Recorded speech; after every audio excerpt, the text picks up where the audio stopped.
Good morning all and welcome to today's video. So I have two pairs on watch today. Those are Euro CAD and Euro dollar. So I'm going to break them down for you now, give you my thought process and give you the entries that I will be looking for today, not as any kind of signal service, but just to perhaps change your perspective in the way that you think about the markets and how you may have been taught to view them in the past. So without further ado, let's break these pairs down for you now. So EuroCAD, I am on the weekly chart. We do top-down analysis, not bottom-up analysis, as many traders do. So why am I looking at this pair? I am looking at this pair because on the higher time frames, the narrative, the picture, as I see it, is that price has tapped into this sharp area of liquidity, okay? Price sharply moved down to this area and sharply moved up, giving me a clue that there is potentially a lot of liquidity in that area, which where many people would be getting out their positions in this area, and that we would likely break below, tap out all the stop loss orders and the liquidity that was down there, the limit orders, tap into that, and then push up aggressively, which is exactly what we did. Often the level of aggression we saw last time around, if you look at how aggressively we moved up last time around, that's often an indication of how aggressively we will move up the second time around. Okay, and you can see that we did move up very aggressively second time around. So now we have, you can see it here, we have the impulse correction continuations, which are typically what we see in the market, the natural ebb and flow of the market. We have another one here, impulse correction continuation, but then we go into this larger correction, which is typically what we would see approximately halfway between a range. And if you take the range from being here to here, this falls about 50% of the way in. And one of the things that we can do without needing to use any scientific tools, if we just measure the start of the impulse up to the top of the correction, and we assume that the continuation leg out of a correction is often of a similar length to the impulse which has preceded it, that would take us up to this area here. Okay, if we had this impulse correction continuation, which kind of makes sense as well, because typically we know that we tend to break the highs if we're going to retrace to the downside, as we did here. And also that ties in with the fact that we have a near miss here. So when we get close to an area of liquidity, but we don't quite tap into it, that also increases the likelihood that we will break above this and finally take out this high here. Okay. So as I drill down, you can see that we are, if you listen to my previous videos, listen to what I was saying yesterday and earlier in the week, I was saying that typically speaking, these higher time frame liquidity points, so the ones which are visible on the daily chart and above, so the weekly and the monthly, but at least as a minimum the daily chart, we tend to break them before retracing in the other direction. So if we're looking to get long here, we tend to break below here before we push to the upside. And as I've said previously, that's because brokers and various trading platforms which have ticker feeds to do with the news will put out statements such as EuroCAD at 10-month or 8-month high or 8-month low.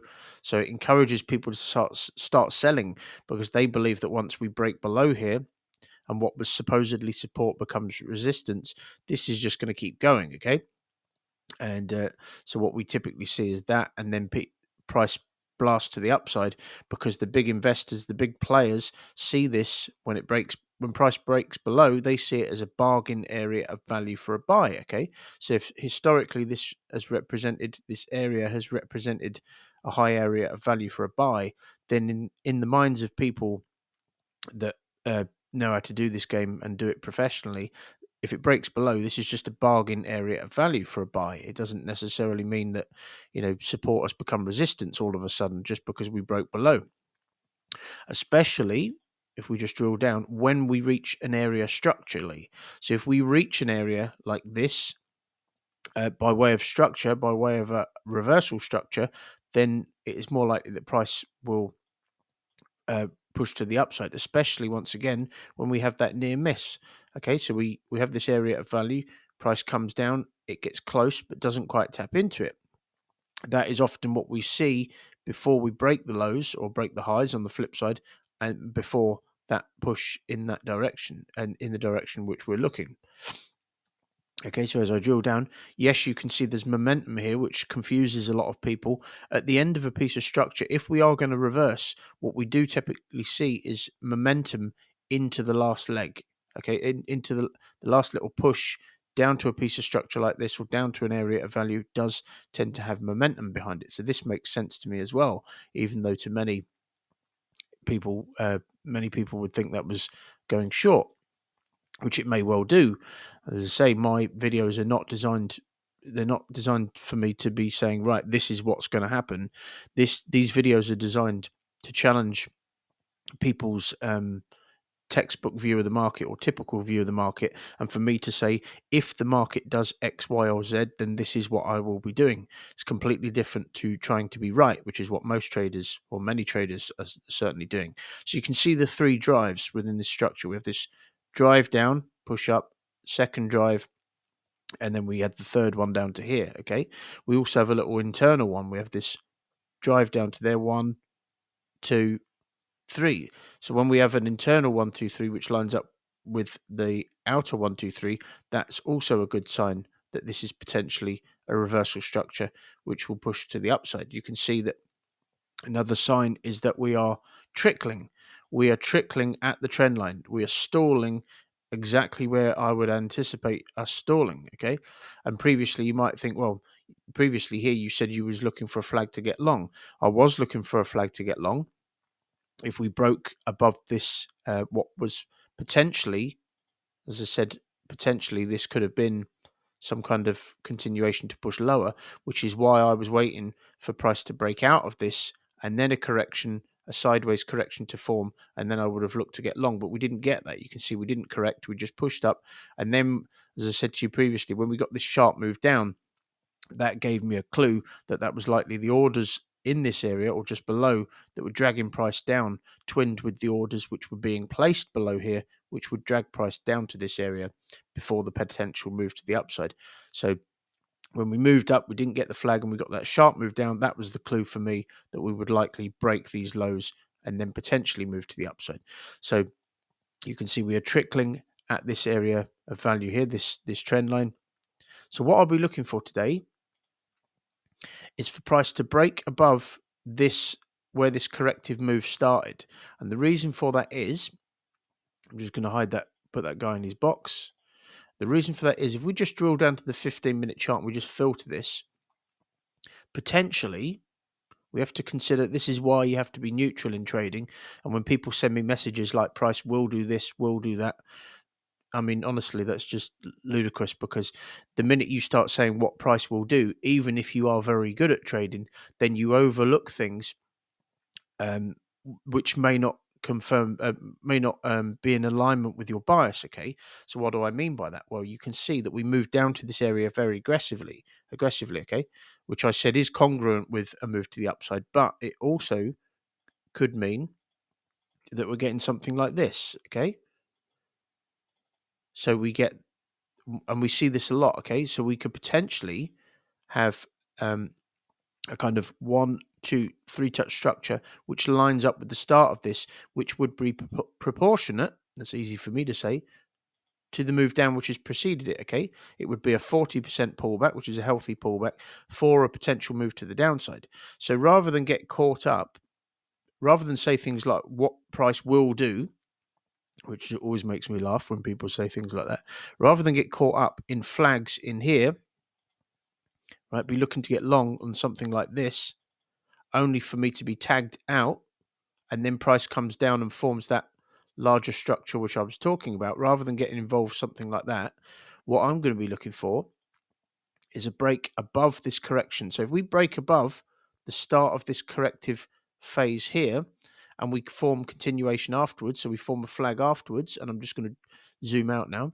If that happens, then I will be looking to get long either on the break of the flag or within it, because price correcting above this little this corrective wave down there is the confirmation that those of us who trade the Falcon strategy look for, to say to ourselves, right, okay, price corrected above here, there was not enough liquidity here for that potential bull flag bear flag rather, to push down, because if there was, price would just get to this area and it will push down aggressively like that. Okay, so if we correct above this corrective move down, then there was obviously by definition not enough liquidity at this area to send price to the downside for that potential bear flag to form. That might be a bit difficult for some of you to understand if you're new to this way of trading, but that's my logic behind it. Okay, so that is why I have an alert set just below this corrective area, this corrective move down. So if that triggers, then we will have likely reached this area impulsively, and then I'll be looking for the break above it, then the flag, and I would easily be able to manage it. If I got into this trade up to this, I would be able to manage it to this trend line, and which just so happens to coincide with this sharp move up and this sharp move down for something in the region of 3 to 4%. Okay, which is where we may stall or correct sideways for a period of time before price continues to the upside. So that I'm always asking myself, can I manage the trade? And one of my thoughts is that at I think it's 8 a.m. UK time, we have CPI data coming out from Spain, okay, which is obviously part of the European Union, which may act as the catalyst for the impulsive push up above this corrective area, this corrective move down here. Okay, so the CPI data in Spain at 8 o'clock may be the catalyst which gives us the impulse up, and then we may see the price correct sideways as the banks and the big institutions stack their orders for the next wave to the upside. So that is what I'm going to be looking for today, folks. If anything else happens, I'm not interested. That is that's what I'm going to be looking for on that pair. So the next one up is euro dollar. So if euro dollar is moving to the upside and the DXY, just to touch on it, is also positioned. If we just zoom out on the DXY, which is the dollar index, look where we're positioned. 1, 2, 3. We've broken above here, potentially caught people the wrong side of the market for that move to the downside. I'm just seeing prices at the moment kind of filling this bullish wick. I've talked about that in previous videos before the move to the downside. So everything's in alignment. Of course, if the DXY sells off, the euro will go long. That's just typically how it works. So on euro dollar, on the higher time frames, similar picture to with euro CAD, which kind of gives this trade more weight as well. So on the higher time frames, we have this last exchange of liquidity that I can see, the last exchange that is visible to me on the weekly chart. We tap into that area here, we break below, tap out the stop loss orders, tap out the limit orders. The bigger players are getting involved because when it breaks below, this is a bargain area of value for a buy, okay? And this would be a good area for people who caught this move down to be getting out of their positions as well. So it's no surprise to me that we push up and we have this impulse correction potential continuation. And if we just measure the impulse up, let's try that again. If we measure the impulse up and take it to the top of the correction, and then we assume if we start impulsing from where we are now, look where that lines up. That lines up with in this area here, okay?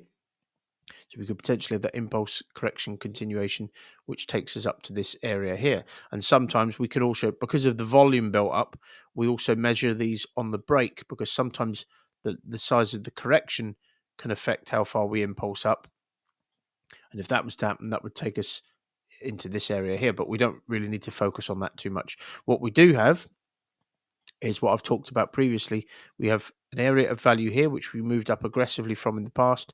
We come back down, we near miss this area, push back up again, and then we come back down to fill this near miss and to take out this area of liquidity here. Once again, you can see, all in all, this is quite a corrective move down. And then right at the end, we have impulsive momentum, the most impulsive momentum that we've seen out of all of these candles, which is typically what we see when people are getting out of their positions at an area of value. And we're potentially seeing a move in the other direction. Okay, we've broken just below, which is what I've just explained we typically do at a higher time frame area of liquidity. I'm just going to take these alerts off because I've just noticed there's a few old alerts on there. So let's take that one off. Let's take that one off there, because obviously we've pushed lower and we've reached this area once again, which just so happens to be the base of a piece of structure. So it's of more significance. We have a 1, 2, 3, which was the causation of this move to the upside, meaning that there's likely a lot of liquidity here, and this is an area of significance rather than just a random low which price rejected from. Okay, so when it's the base, when the area of liquidity happens to be the base of a piece of structure, that increases the likelihood of price moving in one direction or the other if it reaches that area again. Okay, we've also got to that area. You can see this even on the daily chart. We've got to this area structurally, and the structure will become clearer as I drill down to the lower time frames. The last leg was impulsive. One of the reasons this is last on list, if you're wondering, is because we also have a little inflection point there. Okay, so it is slightly more risky because we haven't broken below that one. It's slightly more risky to be looking for the same thing as I was looking for on EuroCAD, which I will be today, because of the fact that we have a low sat just below this area of value. And that is one of the reasons why this is second on my list, and why, if they both shape up at the same time, I will be taking EuroCAD. The other reason is because if what I'm looking for shapes up today, which will be the same thing as with EuroCAD, we've kind of, we may not necessarily be back within this structure. Okay, this 3-touch structure here, we have the 3 drives, the 1, 2, 3, and sometimes we break out of the structure, particularly when the trend line doesn't quite line up with the area of value, because when it breaks out, this causes confusion. People start selling because they see that it's broken out of here, but if they're slightly too zoomed in, then they won't be aware, if they're selling here, that we've tapped into an area of liquidity.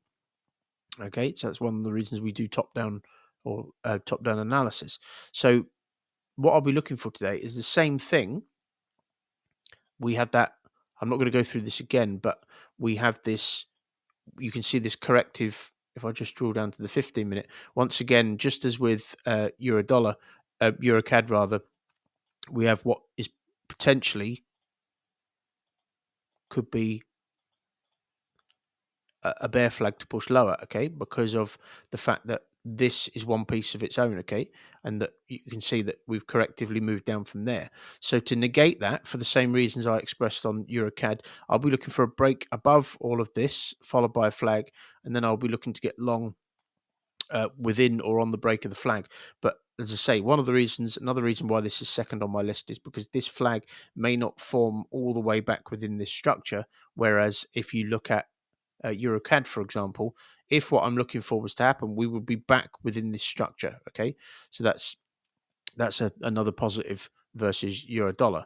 So I've got my alert set just below where this corrective move down started, so just below the wick of this candle there. And of course, if that doesn't trigger, then we may be doing something like forming a head and shoulders. So we may see a head and shoulders like that. But if you just look at the proportions of all of that, that wouldn't be ready by the end of the day. So I'm not bothered about that. But that is what I'm going to be looking for today, folks. I hope the thought process has been clear for you. I've tried to explain I'm still learning, but I've tried to explain 4 years worth of experience in 18 and a half minutes, which isn't always easy. But as I said, this is not a signal service. This is just me trying to challenge people's perspective on the market, how they may have seen it before, because very few people trade the way that we are. But to make money in this game and to make money sustainably, we want to be doing what the masses are not doing, which is, for example, trading support and resistance. If everybody is doing something and 95% of those people are failing and not succeeding, then why would you want to do the same as everybody else? You want to be in alignment with the money flow, and the way that we trade allows us to determine where the money flow is just by using structure, which is based on repetitive human psychology, which is loosely based on Elliott wave theory, which has proven itself to be repetitive and effective since the 1860s. But that's another story for another day. Anyway, folks, I hope you've enjoyed this video.